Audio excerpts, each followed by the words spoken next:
¡Yeah! Hola a todos, bienvenidos a su podcast preferido, Danza la Danza. En su temporada 2. Temporada 2, este es el segundo programa de... Cuarto episodio. Ajá, pero sí. es el segundo programa cierto. de historias endanzadas. Sí, pinche nombre. Hay que recordar que vamos a ir alternando entre anécdotas y una investigación referida a una de las figuras de la danza. Anécdotas los martes. Y los jueves. Historias. Esas. Entre piernas. Memorias entre piernas. Eso es los días martes y los jueves. No, los viernes. Los viernes vamos a tener historias endanzadas. El día de hoy, pues Mario nos trae una investigación que hizo, ya sabrán de quién es. Y pues antes que nada, gracias por seguirnos en nuestras redes sociales. Uh-huh. Ya saben que las redes del podcast nos encuentran en Facebook como Danza la Danza Podcast. Y ahí vamos a estar subiendo el contenido. También en mi YouTube, en mi canal de YouTube, Gaff Station, se suben los podcasts. Y en Spotify también nos pueden encontrar como Danza la Danza. Así es, bueno, vamos a darle... Así es. Claro que sí, como de que no. Vamos a darle mate a este tema. Es un personaje que, en lo personal, yo por mis estudios en danza popular mexicana, como egresado de la Academia de Danza Mexicana, del Instituto Nacional de Bellas Artes y Literatura. Ajá. A través de la Secretaría de Cultura.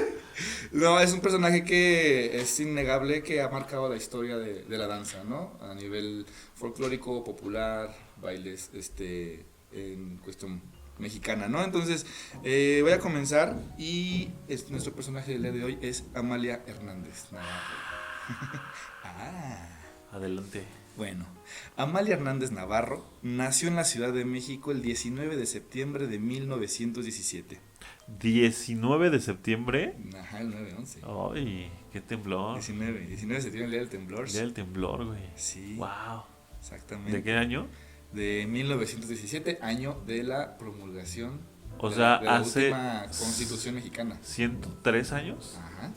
Huevos, órale. Sí, entonces, hija de Lamberto Hernández, quien era un prominente hombre de negocios. ¿Es neta? Lamberto Hernández. Qué raro nombre. Hombre de negocios, militar y político, quien sería parte importante de su desarrollo dancístico. No solo porque insistían que ella realizara sus estudios en arte, que a ella le gustaban mucho. Ajá. Y mostró aptitudes desde muy, muy niña, sino que también le dio todos los medios para poderse desarrollar. Militar en de ámbito. Alto rango, supongo, ¿no? Supongo que sí. ¿No sí. dice ahí? No.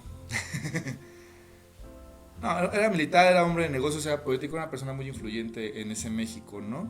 Y también hija de Amalia Navarro, quien era educadora, ella era de Chihuahua, y pues bueno, ella también influyó mucho en la educación de Amalia Hernández porque su madre era educadora, ¿sí? Su madre decía que las mejores mujeres son madres y maestras, entonces eso fue uno de los principios que tuvo Amalia Hernández como parte de su educación y que a fin de cuentas acabó detonando todo lo que vamos a ir escuchando en esta historia, ¿no?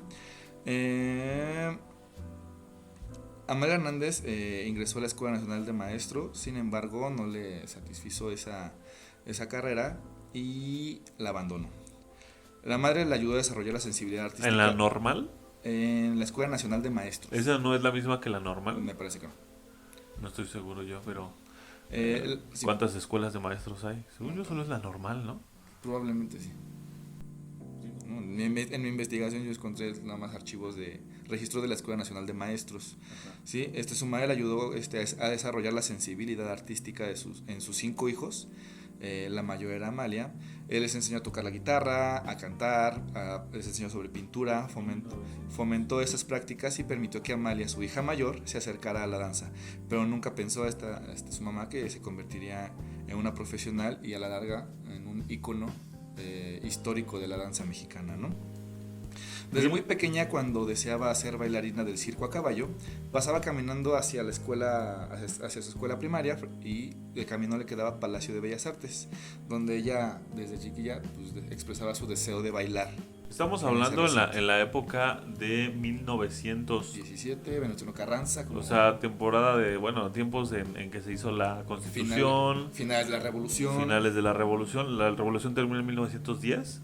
No, empieza en 1910. ¿Empieza en 1910? Sí, y dura, según yo, aproximadamente 10 años. Que igual es un hecho que no se puede delimitar en fechas porque pues hasta que se acomoda el panorama político ya se trata de retomar la vida con un nuevo orden.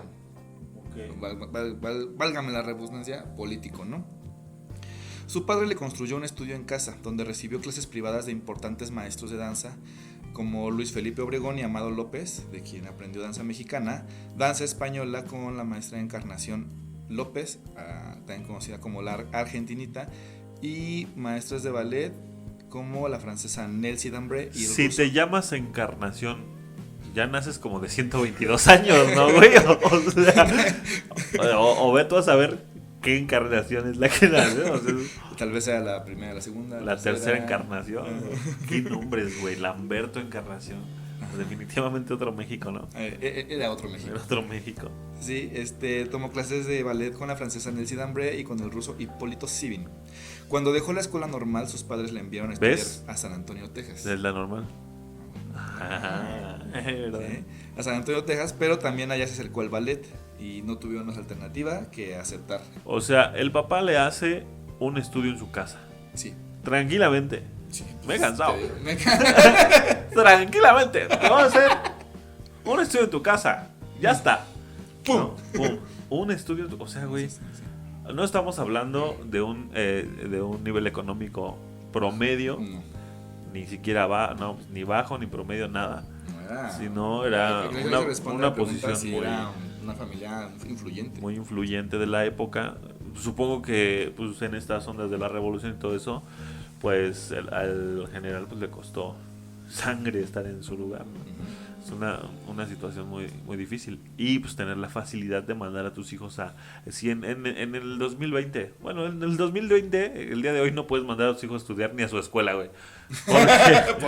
Porque coronavirus, ¿no? Así Pero pues es difícil costearle la carrera a tus hijos en otro país, ¿no? Uh-huh. Incluso hay mucha banda que viene a estudiar danza de otros estados y les salen una lana, güey. Imagínate, o sea, él dijo, pues te vas a Texas a estudiar ¿qué? A estudiar educación. Educación igual, pero allá... Pedagogía, pues. Ajá, pero y volvió a buscar su camino por el ballet y dijeron, bueno, ya, a ver, ya, te mandamos a México, a la Ciudad de México. Bueno, en ese tiempo, sí, a la Ciudad de México. En 1934 ella ingresó a la Escuela Nacional de Danza dirigida por Nelly Campobello, fue alumna de Nelly y de su hermana Gloria Campobello. ¿A la Escuela Nacional de Danza? Ajá. ¿Es el Sistema Nacional? Sí. ¿Sí? Sí. Tuvo como maestras a Nelly Gloria Campobello, a Ernesto Agüero, a Dora Duby, a Tessie Marcú y Xenia Sarina. Participó en diversas obras como el ballet de masas 30-30, una experiencia memorable para ella. 30-30 con referencia a la revolución. A la revolución, ¿no? Exactamente, con la carabina 30-30, ¿no? Ajá, sí. Por cierto, chula de corrido. Hernández, junto con varias de sus compañeras, como Guillermina Bravo y Josefina Lavalle, que son personajes que más adelante nos encantaría abordar. O sea, todos los salones de la Academia de la Danza, güey, están en esta historia. Están en esta historia, güey. Cañón. Órale. Guillermina Bravo, que era una bailarina en su contemporánea, ¿no? Uh-huh. Danza contemporánea. ¿Y quién más? Josefina Lavalle. Josefina Lavalle. Uh-huh. Ok. Salió de la escuela por conflictos con la dirección. En 1947 entró en ese momento, flamante Instituto Nacional de Bellas Artes, donde se creó la 1000 veces heroica Academia de la Danza Mexicana, mi alma mater, Ajá. cuyos lineamientos consideraban que el arte popular era la, abro comillas, fuente viva de conocimiento y de carácter de lo mexicano, cierro comillas. Oye, pero según yo tenía entendido, la Academia de la Danza Mexicana era la primera escuela profesional de danza. Ese es un tema muy interesante porque hay una cuestión en la que se presta confusiones, Pero hay que tocar ese tema más adelante donde aclararemos esto y está muy chido porque es un foro en el que podemos aprender tanto de danza como de historia y entender muchísimas cosas del panorama hasta que llega hasta el momento actual, ¿no? Ok. Entonces, posteriormente se crea la Academia de la Danza Mexicana por iniciativa de Guillermina Bravo, ¿no? Creo que fue la primera directora. Y Ana Yo Mérida fue la recuerdo subdirectora. haber ido como parte como alumno de la Academia de la Danza Mexicana.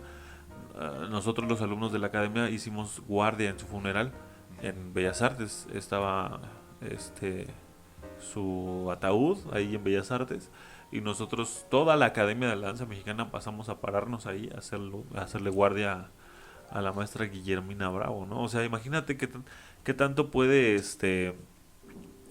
impactar tu vida, ¿no? Hasta el punto de que, o sea, tú empiezas un proyecto y tienes después a un montón de gente que ni sabes quién es y estás tocando sus vidas, ¿no?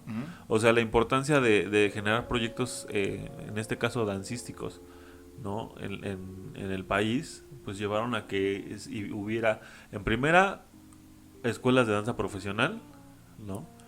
Que de ahí se surgieron más. En segunda, una escuela que sigue viva, ¿no? Con maestros de historia en la danza y que llegue hasta el punto de que generaciones y generaciones terminan haciéndote pues guardia en tu muerte y pues yo creo que ahí va el legado, ¿no? Tanto de... Exactamente, la palabra correcta creo que aquí es legado. Ajá, pues en cuanto a Guillermina Bravo, ¿no? Me acordé de eso. Ajá, y pues ahí tenía que ver, era como un apogeo en esta onda de la danza, ¿no? Guillermina Bravo, Amalia Hernández, que Amalia Hernández, bueno, no sé si dice, pero según yo sabía, la formación hasta acá toda era en clásico, ¿no? Así es, eso es un tema que vamos a trabajar. Hernández participó en la fundación del Ballet Nacional México, dirigido por Guillermina Bravo en 1948, y luego se integró al Ballet Gualdén en diciembre de 1949, regresó a la Academia de la Danza Mexicana, ¿no? Bueno, en varias ocasiones Amalia Hernández se refirió al origen de su interés por la danza tradicional mexicana como un enamoramiento. Se había dejado cautivar por la danza y la música que conoció en diversos lugares del país, cuando había visto y oído a campesinos e indígenas en fiestas populares y en su vida cotidiana. Cumplió su sueño y con esfuerzo e inteligencia desarrolló profesionalmente una nueva forma de danza. En 1950, Miguel Covarrubias, otro personaje ilustre del arte en México, ocupó la jefatura del departamento de danza del IMBA, desde donde impulsó la danza moderna nacionalista hasta llevarla a la cúspide de su desarrollo. O sea, Amalia Hernández, ahorita que todos están de poses de ya quiero que acabe la cuarentena para irme a recorrer los pueblos mágicos y no sé qué. O sea, ella, antes que nadie, ni siquiera había pueblos mágicos, ya se había ido a los pueblos, ¿no? Y a fin de absorber cuentas, la ella cultura, ella ¿no? fue una impulsora sin imaginarlo tal vez del término pueblo mágico, ¿no? Podría ser, ¿no? Porque acabó creando un canal entre la gente Y la identidad de y cada, identidad de de cada región, de región. cada pueblo. Puede ser. Así es.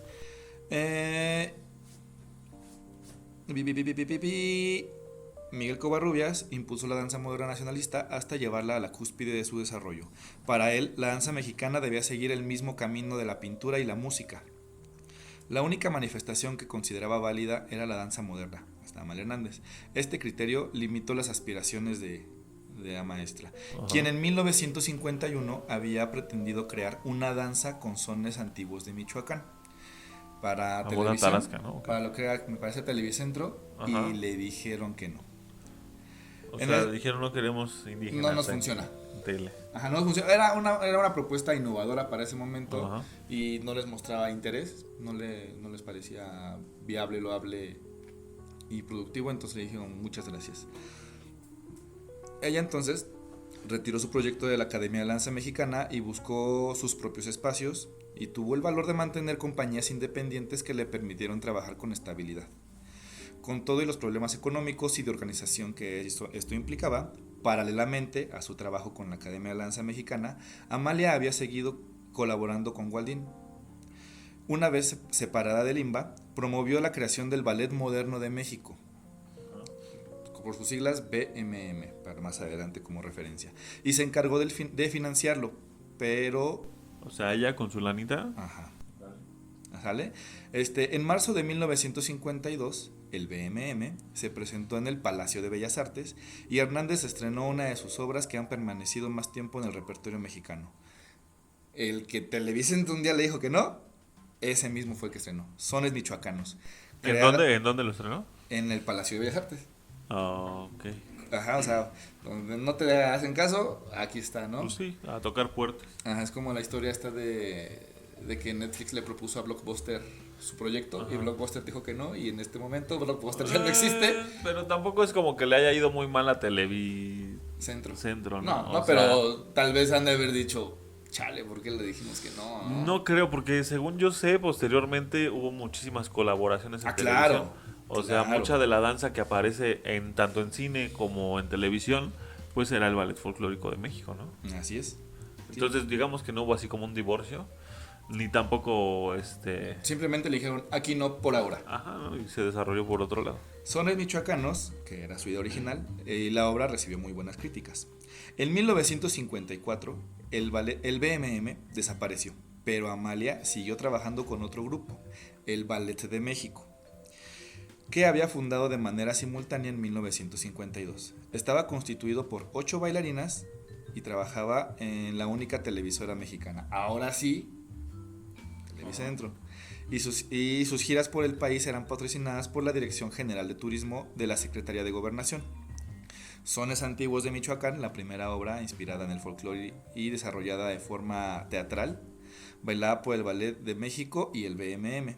Recibió el premio de radio y televisión en 1953 al mejor ballet folclórico, y le dio a Hernández la seguridad para perseverar sobre su línea. Yo quiero que me den el premio al mejor podcast de danza de México. Eso estaría padrísimo. Pues somos el único, güey. O sea... No, yo ya vi, hay un par más de proyectos muy sí, interesantes. Pero ahí, o sea, ¿a quién más le iban a dar el premio al mejor ballet folclórico de México?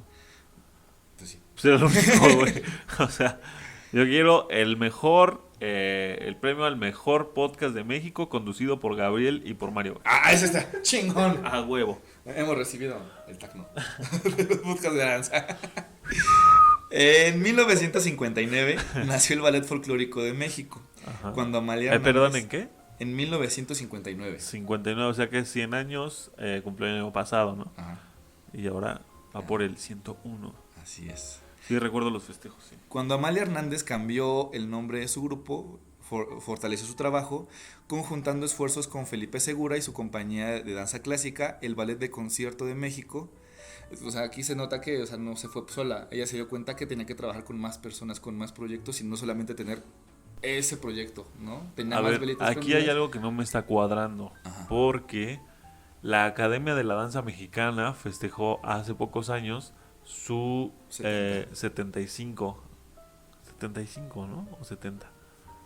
El de Bellas Artes fue el 70. 70 aniversario. Hace un rato. Entonces, si la Academia sí, claro, sí.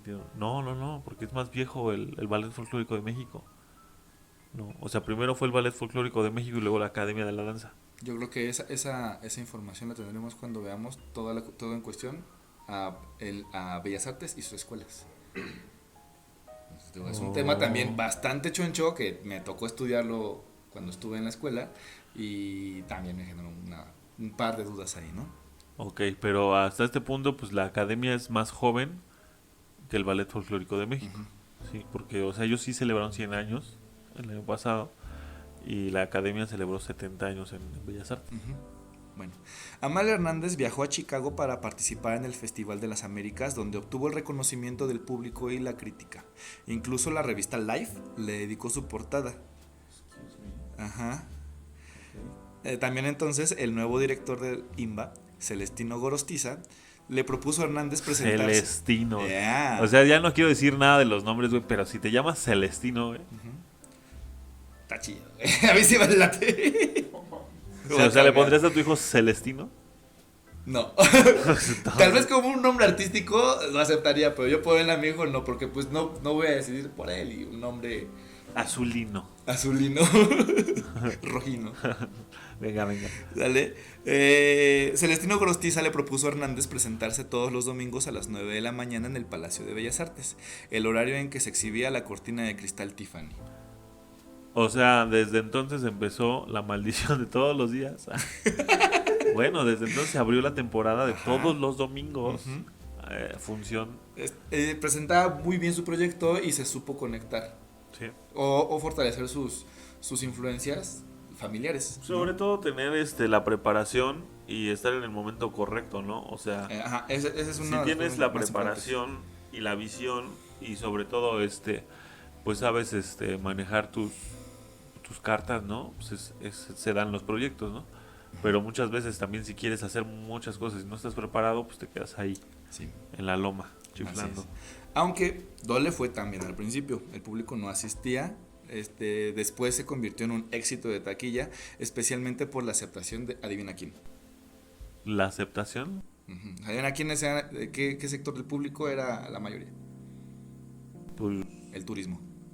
como siempre. O sea, ellos son los que han llenado Bellas Artes todos estos años. Así es. El turismo. El interés por la compañía llegó hasta la presidencia de la República. En 1997, Amalia relató que Adolfo López Mateos le llamó y le dijo que una compañía tan exitosa no podía pertenecer a una sola persona. Y le dijo, abro comillas, te la voy a expropiar. Ahora pertenece al pueblo de México. Qué huevos, ¿no? El presidente, güey. No, pero qué poca madre, porque Eso sí. pues es un proyecto que ha generado ella, pero También no sabemos en qué concepto, si se llevaban chido o no. eso es lo que yo te iba a decir. Cada quien tiene lo que negocia. Ujú. Lo que negocia. O sea, si te ofrecen un buen deal, ¿no? Ahora ahí te va. Pues va, ¿no? Ella Pero se- así de huevos, oye, te quito tu compañía.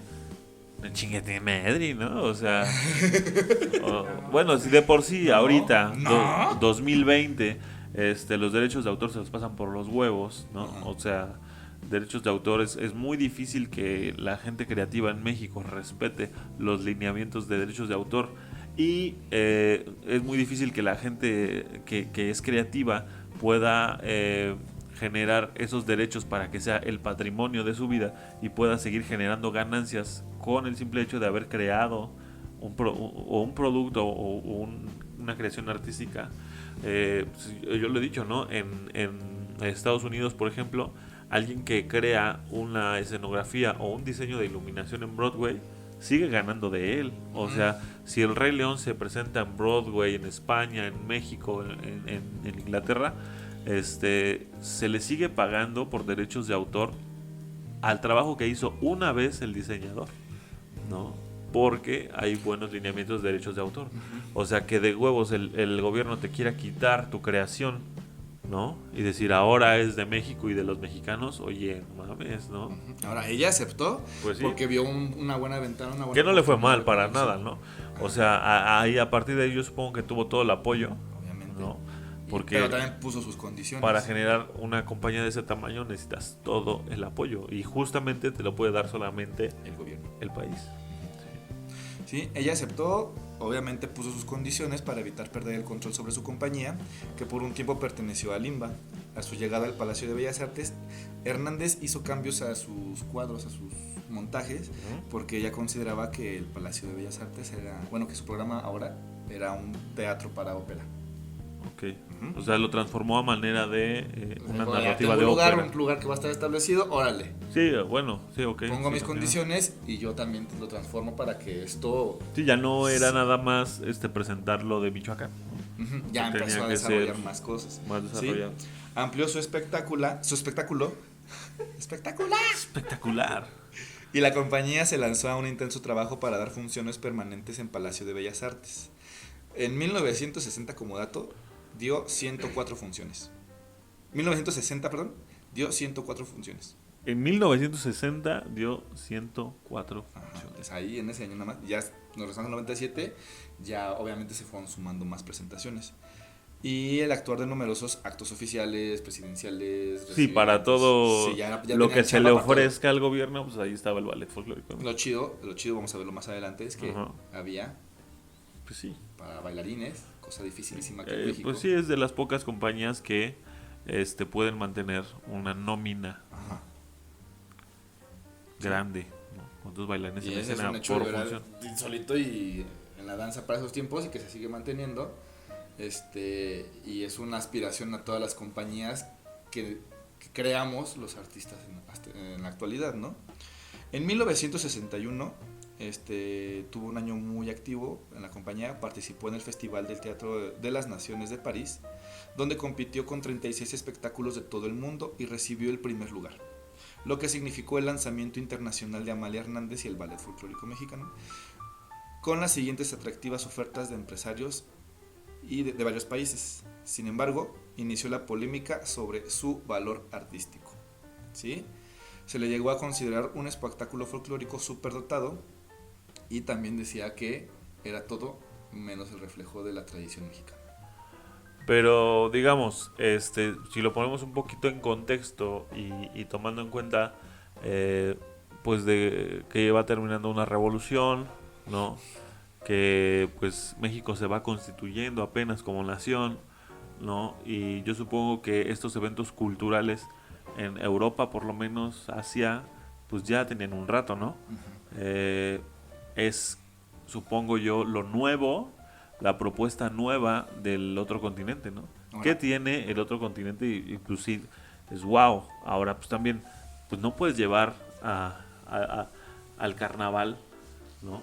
De Veracruz, tal cual. ella No justamente puedes llevar, argumentaba que ella reconocía que al trasladar al teatro una expresión popular se sacrifica parte de su pues autenticidad, por supuesto, ¿no? ¿no? Porque Pero no es lo mismo. su misión consiste en conservar, pese a cualquier transformación, el verdadero espíritu de México, Ok. ¿no? O sea, yo considero como, o lo interpreto como, sí, sí rompe, sí, sí saca de su lugar y de contexto en algunos puntos, pero es una forma de fomentar y de conservar el espíritu mexicano, Tomar en cuenta que... desarrollando esta cuestión Ajá. de identidad.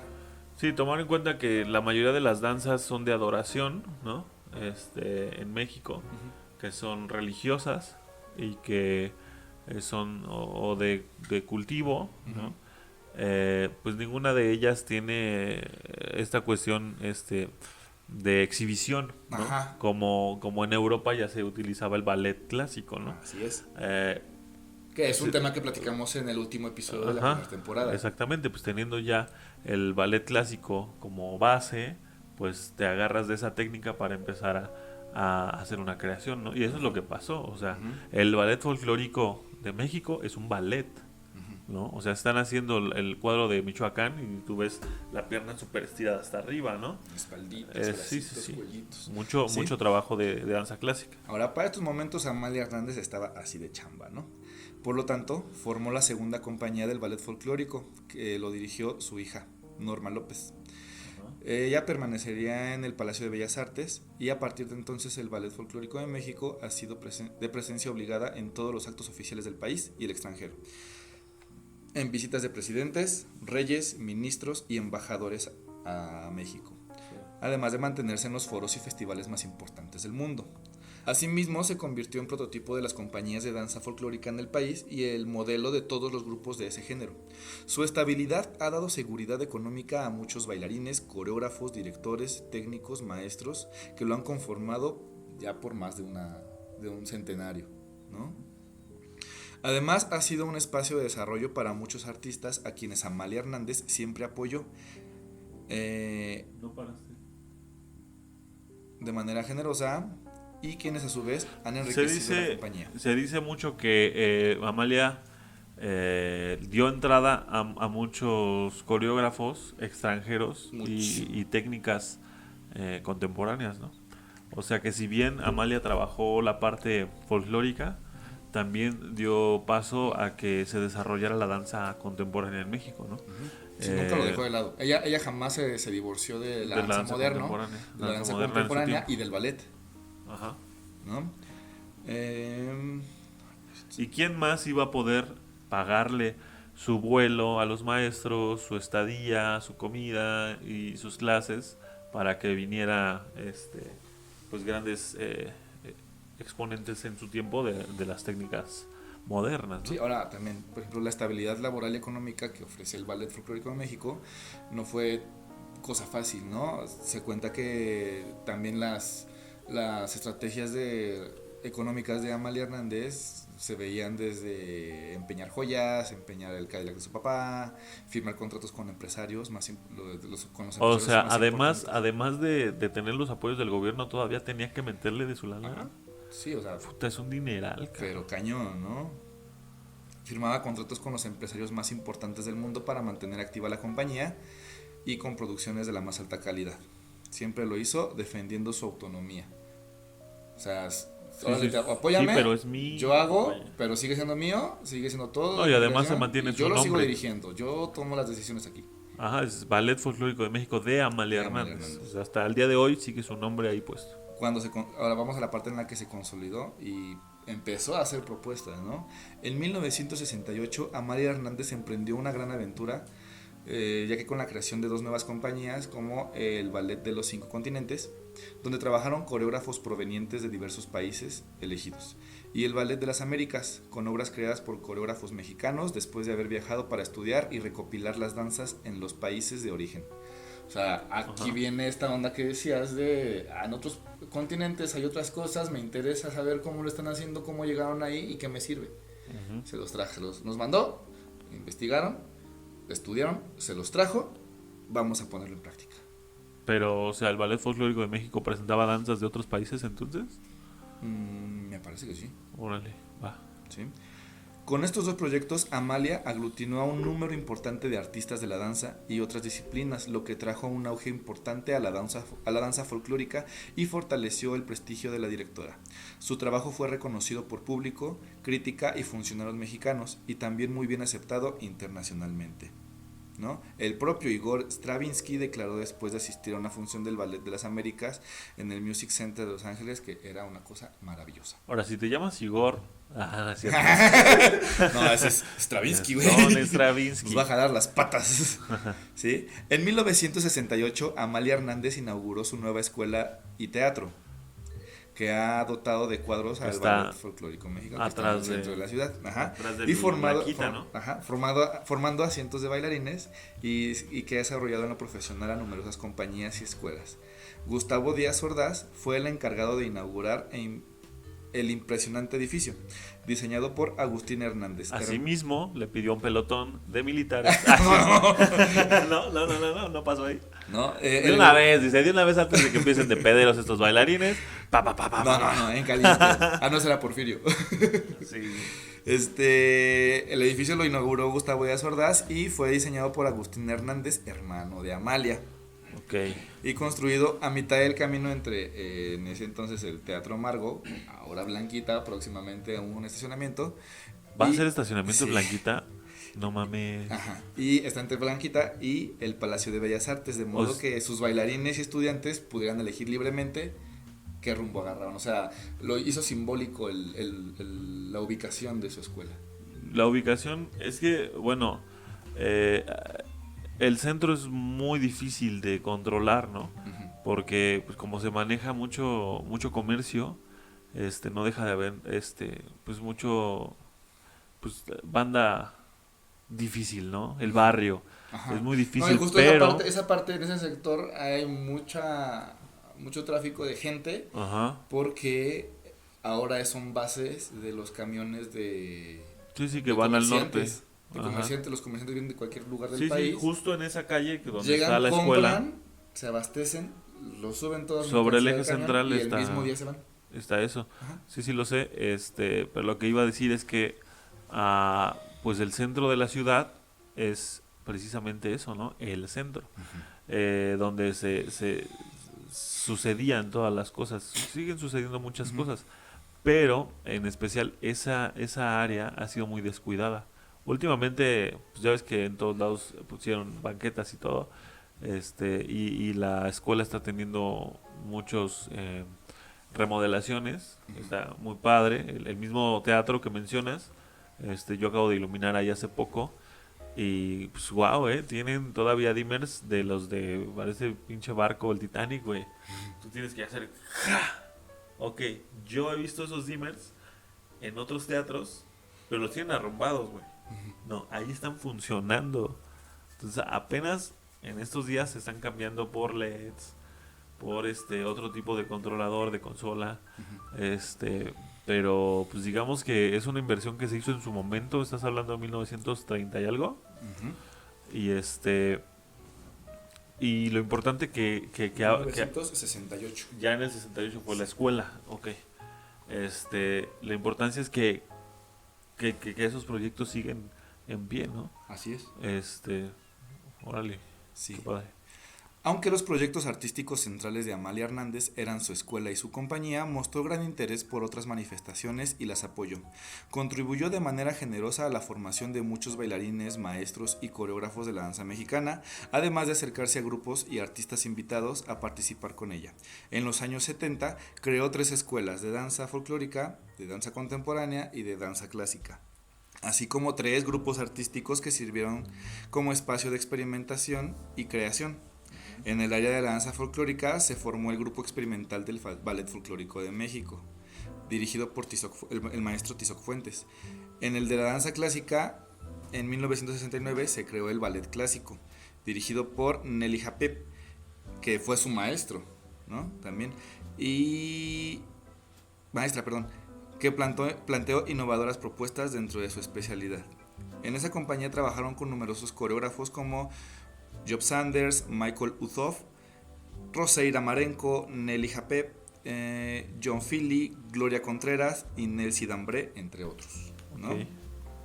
O sea, ella de sus maestros ganó la confianza y ahora colabora. Ella invitaba a colaborar con sus proyectos más adelante, ¿no? Con sus maestros. Sí.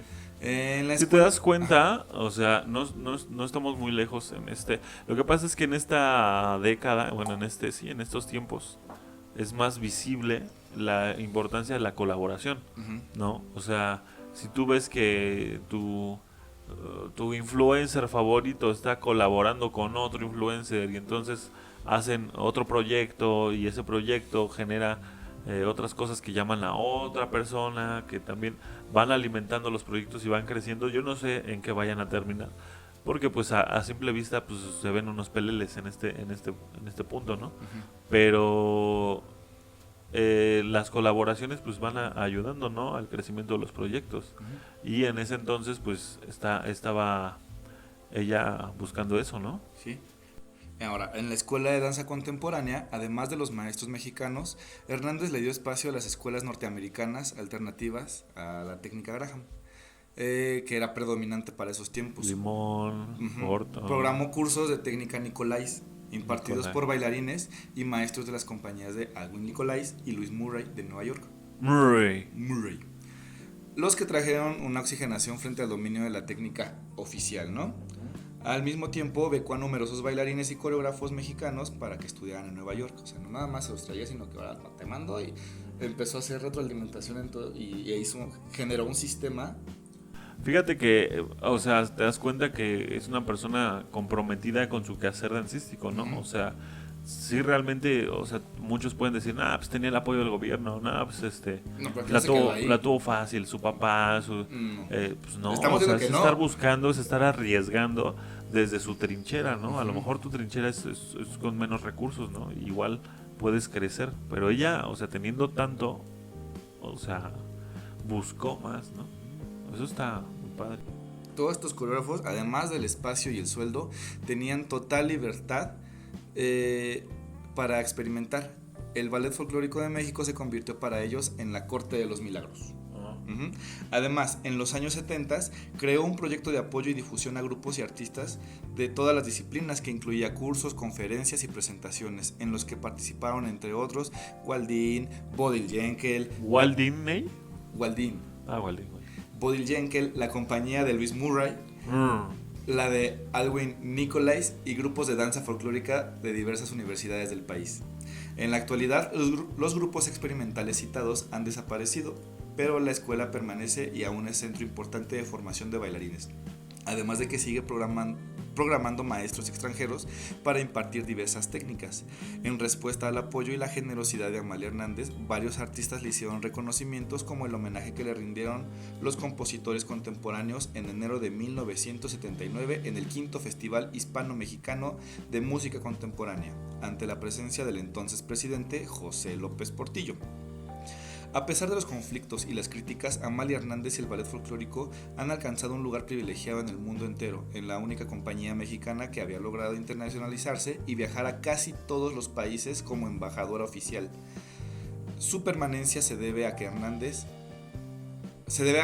al equipo que ha constituido, incluyendo bailarinas de gran calidad, y a que, aunado a su talento coreográfico, su compromiso con la danza era claro, ¿no? Es justo lo que dije. Ella se distinguió por ser, abro comillas, obsesiva y perfeccionista, cierro comillas.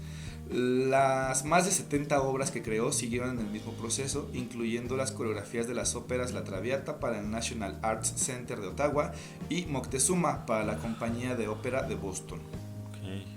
El equipo de apoyo fue fundamental para la propuesta dancística de Hernández, para que la propuesta dancística de Hernández tuviera resultados en escena.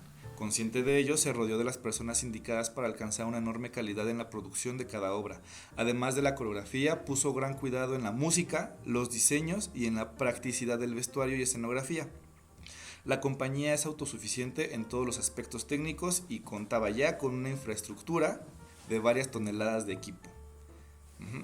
Amalia Hernández, con su don de mando, fue capaz de mantener una férrea disciplina dentro del ballet folclórico de México, donde consideraba que esta era el único medio para mantener la unidad en la compañía y el espectáculo, pero eso se le ha caracterizado como mujer, ¿no?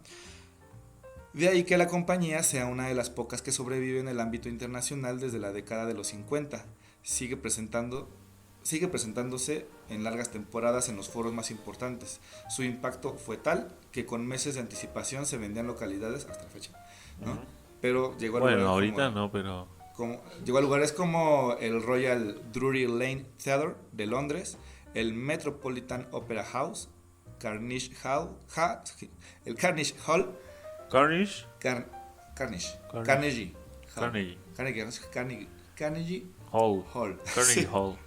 Hall, el City Center, el Madison Square Garden y Radio City de Nueva York. El Radio City de Nueva York, entre muchos otros. Comparte foros y festivales. Yo creo que te refieres al Radio City Music Hall, ¿no? De Nueva York. Bueno. El Radio City me suena como que fue un Radio Shack. Okay, sí. Comparte foros y festivales con las compañías más afamadas como el Ballet Bolshoi y el Royal Ballet, y es invitada obligada para los festivales y concursos internacionales. Pues claro, porque lo demás ha de estar de hueva. No es cierto. A Hernández se le ha comparado con Ninette de Valois, y el ballet folclórico mexicano se encuentra entre las 5 compañías más importantes del mundo. Estos triunfos superaron con mucho las expectativas de Hernández, quien aseguraba que nunca hizo planes de largo plazo. Estos logros le valieron, entre numerosos premios y reconocimientos, el Premio Nacional de las Artes en 1992. Como ella misma decía, Amalia Hernández nunca se dejó dominar ni destruir, ni siquiera la muerte, que llegó el 5 de noviembre del año 2000. Se ha logrado esto, ¿no? Su trabajo se mantiene en cada función del Ballet Folclórico de México y sigue recibiendo el aplauso del público nacional e internacional. Órale. Pues es una compañía muy importante, ¿no? Es la más importante en México. Incluso ahora que he visto trabajos de Centroamérica, Latinoamérica, hay muchos patrones que se copian, ¿no? De cómo ella transformó del pueblo, o sea, de la tradición a el escenario, ¿no? El tipo de faldas, los colores, los listones, porque muchas veces lo que se ocupa en la tradición no es así, sí, ¿no? O sea, por ejemplo, tú puedes ver una calenda, ¿no? En X pueblito, y usan realmente lo que tienen de ropa, ¿no? Y es como han cambiado, ¿no? Y ella pasó a hacerlo escénico, ¿no? Sí. Y yo supongo que en estos otros países, pues sí se toma mucho en cuenta el trabajo que se ha hecho para la transformación de lo tradicional a lo escénico, Escénico, ¿no? a lo espectacular. Nada menos, pues nos toca a nosotros, cuando salimos a gira, estar cuidando los vestuarios, ¿no? O sea, sabes que te pueden quitar el vestuario y que lo agarran y copian los cortes y copian el tipo de falda o la tela o los Y que colores. todos los vestuarios son producto de una investigación Sí, actual. sí, O ella sea, tuvo no nos que vamos ir. con lo de hace años, sino que tenemos que ver, Ajá. preguntar, porque inclusive si Amalia hizo en su momento por las necesidades de la época sus adecuaciones, ya no son las mismas necesidades ahora, entonces ya podemos tomar otras cosas, ya hay nuevos materiales, hay nuevas técnicas de manufactura, ¿no? Sí. Sí, yo quisiera preguntarte, Gabriel, ya para cerrar. Ahora, ¿qué? ¿Va ¿Va a haber examen? ¿O qué? No ¿En qué estudiamos. año? Aguanta, por fe, no estudié. Preguntarte cuál fue la primera vez que viste el espectáculo de Amalia Hernández y dónde fue, y como última pregunta, ¿qué pensaste? ¿Qué ¿Cuál fue tu pensé? impresión? Yo creo que en sí lo primero que vi de Amalia fue el venado Ujú, en video, ujú, ¿no? Yo creo que fue lo primero que vi. Y por supuesto que la danza del venado a mí siempre me ha gustado mucho, ¿no? ujú. Por la cuestión física, por el tipo de danza que es, ¿no? En su momento pues yo no sabía cómo procesarlo, simplemente me impresionaba, ¿no? Y yo quería hacer la danza, ¿no? De hecho tenía incluso yo un póster del venado en mi casa, porque sí, era una danza que a mí me daban ganas de en algún momento hacer. Este, y después te das cuenta que también es un montaje más que nada danza contemporánea, ¿no? Pero en vivo, la primera vez que lo vi en vivo, lo vi en el Palacio de Bellas Artes. No tiene mucho, tendrá unos 4 años que lo vi completo en Bellas Artes. Y pues debo decir que, si bien es de lo mejor que hay en México, ya no es lo mejor, ¿no? Yo creo. Ujú. Porque hay otros trabajos muy sobresalientes como Jarocho, por ejemplo. Como, pues yo creo que ya pocos, ¿no? Porque El ballet de la Universidad de Colima. nos hace, ajá, sí, los maestros Amarripa, pero creo que, pues lo que hace Amalia es un parteaguas, ¿no? O sea, a partir de ahí se empieza a Abre una trabajar brecha. y en el momento que yo lo veo, yo sí lo veo un poco ya deteriorado, ¿sabes? Ujú. Por el tiempo que ha pasado. O sea, yo sí creo que en este momento, por ejemplo, está un poco más desarrollado la obra que tiene Xcaret, ¿no? Aunque es show, ¿no? Tiene Es actual. unos cuadros plásticos más actuales, ¿no? O sea, llegan al momento en que hacen unos cuadros plásticos que son más, pues, contemporáneos de la época, ¿no? Incluso proyecciones, digamos, digo, además de que meten animales y llegan a hacer construcciones de elementos escenotécnicos que llegan a magnificarse en el escenario porque es muy grande, eh, como tipo Circo del Sol, ¿no? Todos esos elementos escenotécnicos actuales ya los carece el ballet folclórico de México, ¿no? Que a lo mejor iba a terminar siendo como lo que fue este ballet independiente, ¿no? Terminó siendo una compañía museo, ¿no? Esa compañía seguía presentando las mismas obras que creó el maestro Flores Canelo, tal cual, ¿no? O sea, un demi-plie acá, un No le giro puedes acá, cambiar ni un dedo. no le puedes cambiar nada, ni en tanto al vestuario, la iluminación, la música, incluso me comentaba, yo iluminé al teatro, al ballet independiente alguna vez, estuve asistiendo al maestro Gueredia, y me comentaba el maestro Gueredia que en algún momento él sí trató de decirles, esta pieza de El Bailarín, la música se escucha ya muy vieja, ¿no? Hay que Remasterizar. cambiarla, ¿no? Se puede volver a tocar, y no dejan que toquen esa pieza. O sea, si por ellos fuera, pondrían el cassette del bailarín. Esa música fue pasada digital y no quieren cambiar siquiera esa pieza, ¿no? Muy bonito el vals del bailarín, pero ya lo escuchas y tiene el tronido del pausa. Del disco, del acetato. Ya. ¿No? Entonces la directora que era la esposa de Canelo, no permitía que se le metiera mano a nada, ¿no? Tanto las coreografías como todos los elementos escenotécnicos intactos. Entonces, en este caso, Amalia Hernández tiene un gran punto porque pues sigue manteniendo una gran plantilla, ¿no? O sea, grande de muchos, ¿sí? Ha cambiado la manera estética también. Antes pues había límites de altura, ¿no? O sea, todos tenían que medir de tal a tal, y ahora no. Ahorita ya ves gente de diversas estaturas, ¿no? De diversos perfiles. No sé si pierda o gane ahí.